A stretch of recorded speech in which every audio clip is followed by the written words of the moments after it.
Queridos compatriotas, buscaremos no pagar la deuda ilegítima, la deuda corrupta, la deuda ilegal. Ecuador lo que hizo fue decir, primero antes de pagar quiero saber qué debo, cómo son las deudas, cómo son los contratos. Y sobre lo que surja de ahí, voy a decir si se paga o no se paga. Que la deuda que hoy estamos pagando es la misma deuda heredada desde los años de la dictadura militar. Habría que considerar que esto es una especie de delito de ejecución continuada, ¿no? Porque arrastra su origen de la dictadura y continúa, se refinancia y sigue con ese arrastre hasta el día de hoy. Y ahí se puede descubrir que realmente todo era también un fraude descomunal y muy parecido al argentino, las formas con que se hicieron estas cosas eran exactamente iguales en la Argentina que en el Ecuador. La crisis de la deuda también fue causa por la fuerte elevación de las tasas de interés internacionales, de forma unilateral por parte del Banco de la Reserva de los Estados Unidos a finales de los años 70. Ecuador fue forzado a tomar nuevos préstamos, también a intereses flotantes, para pagar los anteriores. Esto sirvió básicamente para el pago a los mismos acreedores internacionales. En realidad, el dinero nunca ingresó al país. Y esto tiene una analogía porque cuando la Justicia Federal de la Argentina investigó la deuda de la dictadura militar, los peritos oficiales determinaron que en la totalidad de los casos se ignora el destino de los fondos de la deuda. El tema de Ecuador fue interesante porque las organizaciones de la sociedad civil venían peleando desde hace más de 10 años por este tema de la deuda, porque también hubo estatización de la deuda como acá, porque también hubo emisión de títulos como acá. Entonces ellos decían que esto había que aclararlo primero antes de pagar. También es importante señalar el traspaso de la deuda privada al sector público.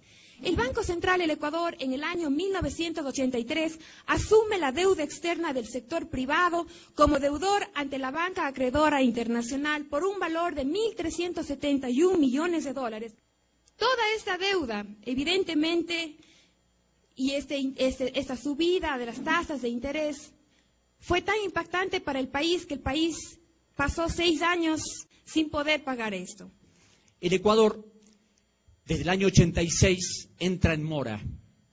De acuerdo al Estatuto de Limitaciones de la Corte de Nueva York, a los 6 años la deuda, que era de alrededor de 7.000 millones, prescribía. Y el 9 de diciembre en Nueva York, en un acto unilateral, se firmó la renuncia a la prescripción de la totalidad de la deuda. Hubo complicidad de los organismos del Estado. Ningún funcionario del Congreso Nacional hizo alguna objeción a este documento porque nadie sabía nada de esta ignominiosa renuncia a los derechos. Esta deuda fue nuevamente cambiada por los denominados bonos Brady. Y hubo un señor, Nicholas Brady, secretario del Tesoro, que dijo que si se cambiaba esa deuda por bonos que se podían vender en cualquier parte, se podía hacer una quita de la deuda. Y la mayor parte de los países latinoamericanos accedieron a eso. El plan Brady es el paradigma del fraude. Se pactó expresamente el anatocismo al convertir intereses en bonos que iban a generar nuevos intereses. Se estableció el compromiso de garantizar las obligaciones con la renta de los hidrocarburos en su totalidad. Entre 1992 y 1993 se exigió privatizar las entidades estatales. Deliberadamente, como oportunamente también se hizo en la Argentina, se estableció que los recursos de petróleo y de gas tenían que responder específicamente a la deuda. Yo encontré personalmente en el Ministerio de Economía, y después lo encontré en el Ecuador, 3 cartas. Una dirigida por el Fondo Monetario a la comunidad financiera, o sea, a todos los bancos. Otra por el Banco Mundial y otra por el Banco Interamericano de Desarrollo, por el BID. ¿Qué se pedía en esas cartas?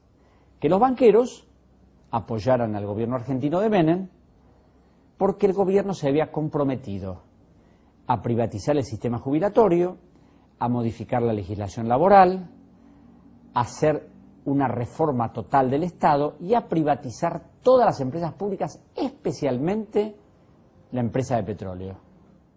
El plan Brady tiene una enorme cantidad de cláusulas confusas, extensas, y una de ellas burlesca, porque en una de las cláusulas, a los efectos de fijar un plazo en el cual el Ecuador tuviera derecho a algún tipo de cuestionamiento, la cláusula decía que el Ecuador tendrá derecho a esto después de 21 años menos un día de la muerte del embajador de los Estados Unidos en la Corte St. James, Joseph Kennedy.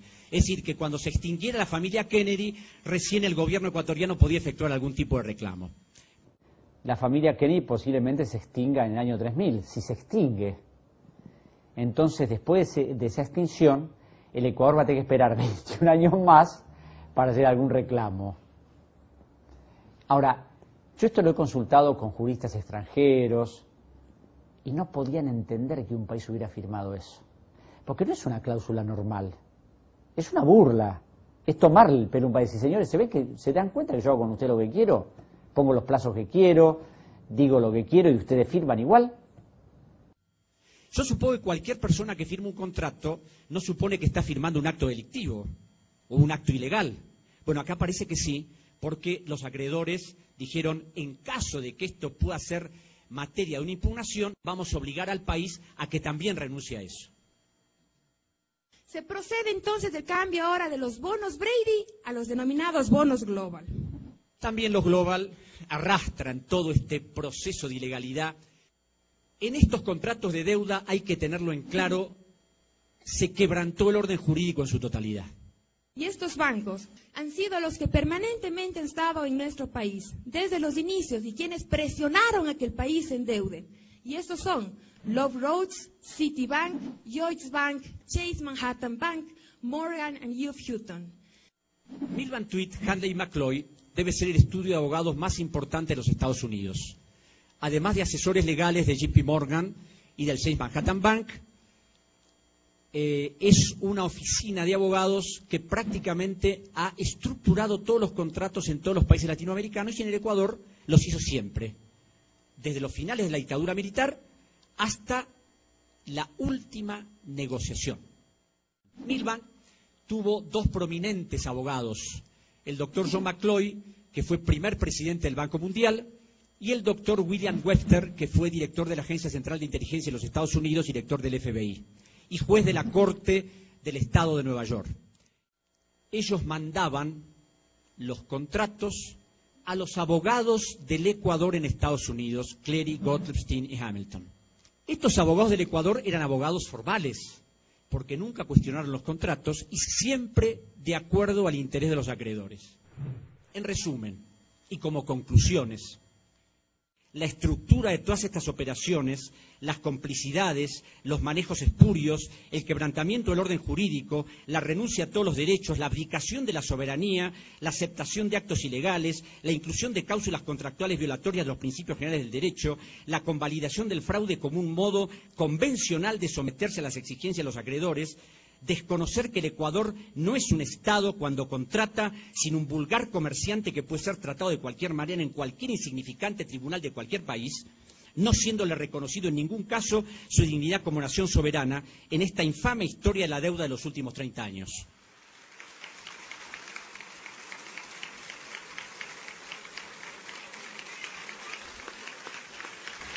Cuando se le dio el resultado de la auditoría, se les dijo, le voy a pagar nada más que el 30%, ni un centavo más. Y basta de emisión de bonos, de nuevos títulos, no. ¿Qué hicieron los acreedores? Aceptaron en su totalidad la oferta. ¿Por qué? Porque sabían que si hacían un juicio contra el Ecuador tenía una auditoría donde se estaba demostrado cómo había sido todo ese proceso de deuda, y eso podía traerles indudablemente consecuencias imprevisibles de no cobrar nunca más. La impunidad con la que siempre se manejaron los acreedores les hizo confiar en que las constancias no se conocerían nunca. Nunca imaginaron que un presidente del Ecuador, el economista Rafael Correa Delgado, quebrando una historia de décadas de claudicaciones y sometimientos, iba a interrumpir el saqueo de la República, mostrando al mundo por primera vez la arquitectura del escandaloso fraude de la deuda. Muchas gracias.